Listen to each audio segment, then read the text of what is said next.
जी, तो तमाम देखने वालों और सुनने वालों को लाहौर पाकिस्तान से और मॉडल टाउन के इस खूबसूरत पार्क से खुशामदीद।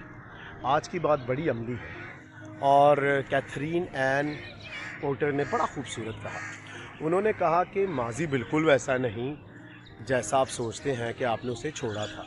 बहुत खूब। बहुत सारे लोग माज़ी में रहना बहुत ज़्यादा पसंद करते हैं। वो उन लोगों को, उन बातों को और उन यादों को बार बार याद करते हैं कि वो अपना दिल भी, अपनी रूह भी और अपना दिमाग भी बहुत ज़्यादा ख़राब करते हैं। और यहाँ तक के लोग उन लोगों को भी इतना ज़्यादा याद करते हैं, याद कर कर के वो अपना ही हाल ख़राब कर लेते हैं, जो कि इस दुनिया से कूच कर चुके हैं।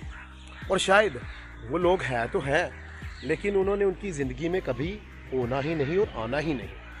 तो फिर आए, अगर हम उन लोगों में शामिल हैं जो कि माज़ी के लोगों को, माज़ी की बातों को कुरीदते रहते हैं, तो फिर याद रखें, ना तो 5 साल पीछे आपने जाना है और ना ही उन लोगों के जज्बात या एहसासात वैसे होने हैं जो कि आपके लिए या आपके उनके लिए 5 या 10 साल पहले थे। तो इसलिए अपने एहसासात को, जज्बात को हाल के लिए आप इस्तेमाल करें और हाल में अपने आप को बेहतर बनाने की कोशिश करें। और मैरी एन पोर्टर का ये अच्छा कॉल मत भूलें कि माज़ी बिल्कुल वैसा नहीं जैसा आप समझते हैं कि आपने उसे छोड़ा था। तो माज़ी को छोड़ दें और हाल में रहना सीखें। तो जब भी ये मेरा चैनल देखें, इसको पसंद भी करें, सब्सक्राइब भी करें। खुश रहें, शाद रहें, आबाद रहें। अपना और अपने इर्द गिर्द लोगों का बहुत ख्याल रखें।